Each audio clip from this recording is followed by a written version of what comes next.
There's something haunting about the hum of a Waffle House after midnight. The hiss of the griddle, the soft murmur of strangers passing through. It's comfort food served with a side of small town America. But in stories like these, that comfort becomes a mirage between the smell of coffee and the glow of a yellow light. Some people simply never made it home.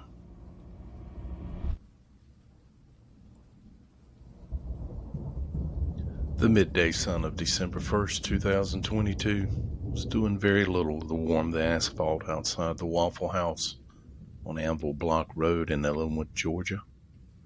This stretch of Clayton County is a crossroads of commerce and community, and the familiar black and white tiled restaurant is a constant landmark. And it was here, around 11:30 a.m. on a Wednesday, 17-year-old Jarkira Brown was last seen. Jarkira was a young woman, 5'6", around 116 pounds, with black hair and brown eyes. And on that day, she was wearing a bright yellow shirt, black pants, and black shoes. Clothing that would have made it easy to spot her. Yet, she slipped into invisibility. The details of her departure, they're sparse. She left the Waffle House and then silence. There's no immediate reports of who she left with, if anyone, or where she was headed. The open road of Ellenwood had simply swallowed her whole. The concern for Jarkira's welfare was immediately heightened due to her age and a confirmed diagnosis of bipolar disorder. The Clayton County Police Department, they didn't hesitate. They swiftly issued a Maddie's call. That's a specialized Georgia missing persons alert. It's used for vulnerable individuals, indicating that time wasn't just a factor, but an enemy. The issuance of the Maddie's call signaled that this was not a typical missing persons case. Her safety was actively compromised by her medical status, increasing the potential risks she faced while alone. Her family and local authorities launched an urgent appeal, broadcasting her picture and description across metro Atlanta. Every hour that passed meant a widening circle of potential danger. And every vehicle that passed by that Waffle House on Anvil Block Road carried a potential clue.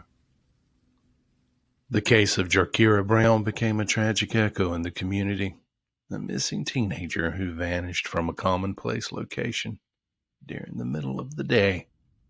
Her disappearance underscored the terrifying reality that even in the most familiar settings, the unexpected can and does happen, leaving behind only an urgent plea for information to bring her home safely.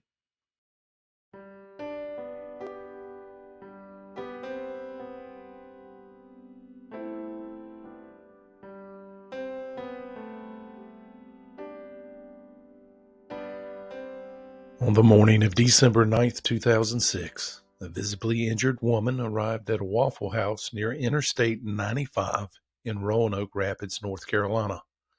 That woman was 24-year-old Shonda Renee Stansbury, and at approximately 6 a.m., Shonda presented with clear signs of having been assaulted.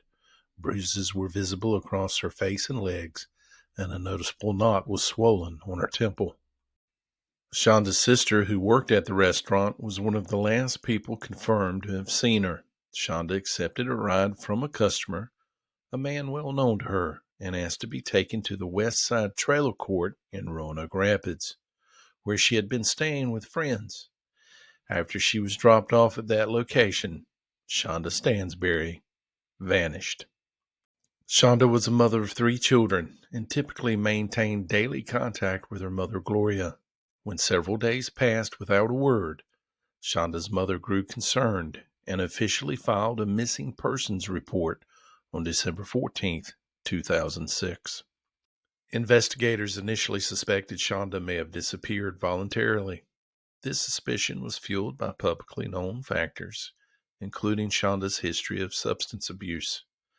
It's not uncommon for police in such cases to initially classify a disappearance as voluntary, particularly if a person is known to be transient or dealing with addiction. However, Shonda's family strongly refuted this idea, pointing to her consistent daily calls as evidence that something was indeed seriously wrong. Records later confirmed their fears. Shonda has not used her Social Security number or sought any public assistance anywhere in the United States since her disappearance, which strongly suggests foul play. An additional detail emerging from the initial timeline indicates that Shonda had been kicked out of the trailer park she was staying in on the very day she went missing. This raises a critical unanswered question for the investigators. Was the assault that Shonda sustained, which led her to the Waffle House, connected to her friends kicking her out, potentially over issues of drugs or money? It's highly likely that this immediate chain of events is central to her disappearance. Later that same day, December 14th, the day the missing report was filed, a dramatic and disturbing event occurred. At approximately 11:28, a woman contacted 911 to report seeing another woman being chased by two men near the woods off Highway 158, which happened to be behind a convenience store. The caller, who was so frightened she drove home before calling, also hung up prematurely. Investigators successfully traced the call and located the witness days later. The witness stated she was familiar with Shonda and was certain of her identity. The woman she saw was stark naked, screaming for help, and had blood dripping from her mouth. The witness provided detailed descriptions of the two men, both African American, with the first man being dark complected, approximately 28 to 32 years old at the time. He would now be in his 40s, around 5'8" in height, stocky build with large muscular arms. He was wearing jeans, a white t-shirt, and a baseball cap, and may have been bald. The second man was light complected, approximately 5'6" in height, medium build, and distinctive dreadlocks. He was wearing patched jeans, Timberland boots, and a brown oversized button-down shirt. Despite the compelling nature of this testimony, investigators searched the area behind the convenience store and found no physical evidence, no footprints, no disturbed brush, and no clothing. Furthermore, convenience store employees advised they had not seen or heard anything from that night. The horrific nature of the witness sighting, a naked, bleeding woman being chased by two men, has led to significant speculation. Could it have been drug debt? The most common theory is that Shonda owed drug dealers money and that the beating and pursuit were a violent form of collection or punishment. Another theory suggests maybe prostitution. Given the lack of clothing and the context of substance abuse, some have speculated that the violence may have stemmed from a prostitution transaction gone wrong. Though there's no public evidence to support Shonda being a prostitute on any level. And then another theory suggests, could it have been trafficking? The forced disappearance and violent chase has also led to the horrific suggestion that Shonda may have been kidnapped and fallen victim to human trafficking. Despite the official case leading to dead ends and only highly speculative theories of trafficking or drug-related violence, there is an alternate, deeply personal theory that has persisted within the Stansbury family, offering a grim resolution to the mystery. According to family accounts, Shonda is believed to be deceased and located at the bottom of a well in Weldon, North Carolina. This theory, which circulates among relatives and was eventually shared on public forums by a supposed cousin, directly implicates her then boyfriend and one of his associates as her killers. Crucially, sources connected to the family and local law enforcement have corroborated that this was a known lead among the investigators. The same family source alleges that a warrant was never granted to search the land where the well was located. Furthermore, the cousin claims that the two alleged killers have since died due to drug-related causes, meaning that regardless of the truth of the claim, no justice would ever be served through the courts. This information, while entirely unsubstantiated by official public records or confirmed evidence, provides a specific tragic context for Shonda's disappearance. It ties the case directly back to the initial assault and criminal element present in her life at the time. This explains why she may have vanished so completely from the public record. For the Stansbury family, the failure to obtain a search warrant means the physical truth remains inaccessible, perpetrating a wound that continues to keep Shonda's case and her memory alive.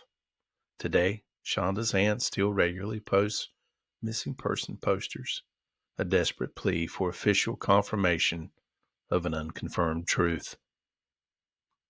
Then in January 2008, over a year after her last confirmed sighting, a flurry of reports came into the police from Wilson County. Approximately 60 miles away, several people claimed they had seen Shonda. Some even said they confronted her and urged her to call her family, but she didn't. This generated new searches and follow-up leads in Wilson County, but detectives once again came up empty-handed. The family, grappling with this trauma, theorized that the severe blow to Shonda's temple might have caused some form of amnesia and rendered her unable to recall her identity or her children. Despite these leads, police conducted searches in Wilson County but failed to locate any trace of Shonda. Police officially suspect foul play, and the case remains open and unsolved. There is a $5,000 reward offered by the governor's office for information leading to a conviction. If you know anything about this case at all, even the smallest detail, please contact the proper authorities.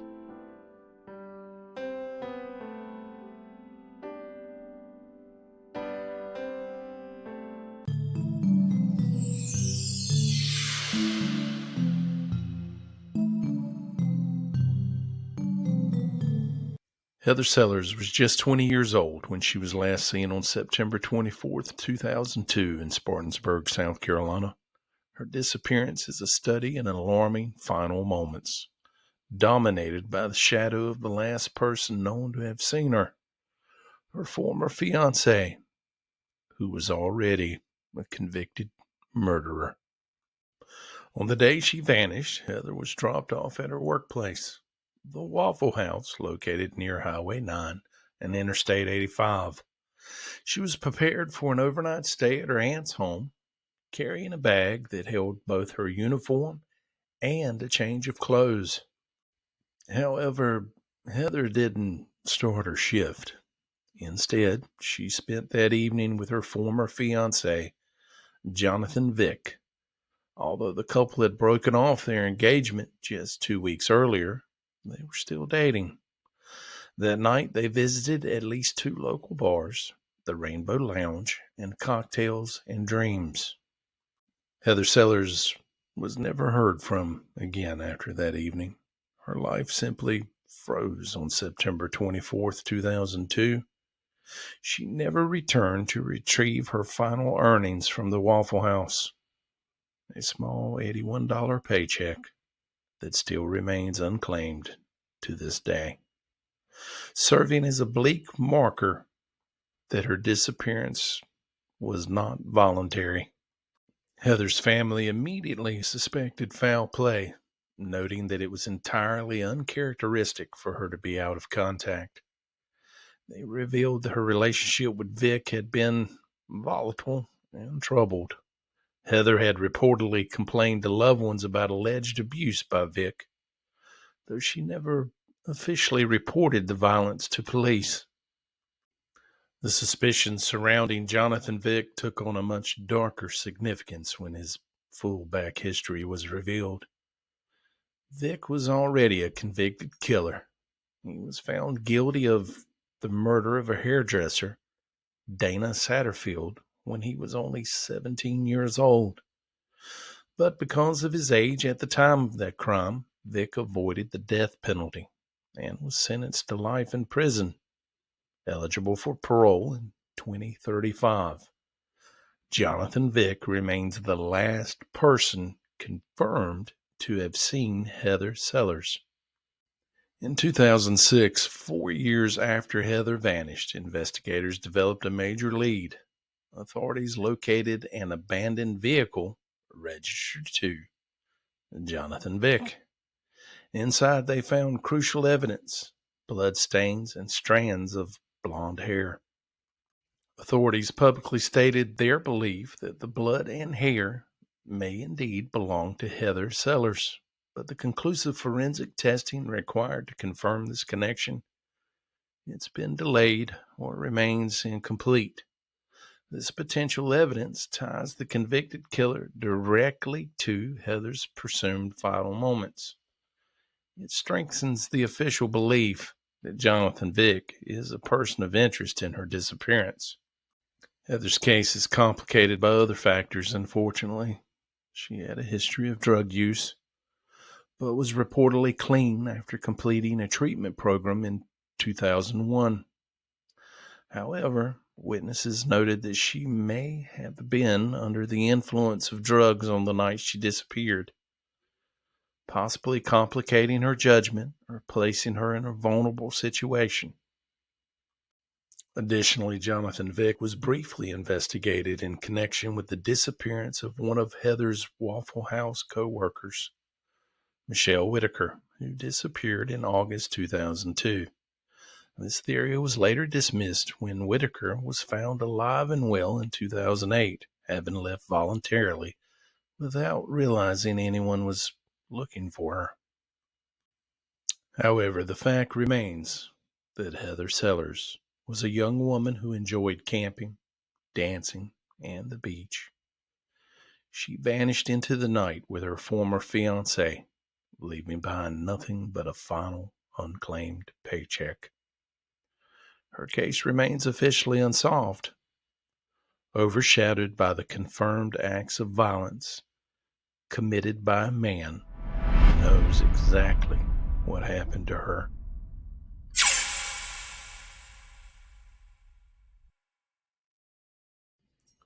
The case of Lucky Hawkins is framed by the familiar glow of the Waffle House, a spot known for late-night coffee and early morning reliability. Lucky was last seen near the restaurant at the busy intersection of Claremont Road and Interstate 85 in Brookhaven, Georgia. The date, August 23rd, 2021. Lucky's day began routinely at 10:18 a.m. Surveillance footage confirmed he visited a Sunset Trust Bank in Atlanta, and that was his last confirmed tranquil moment of his day. The first sign of trouble surfaced later that night.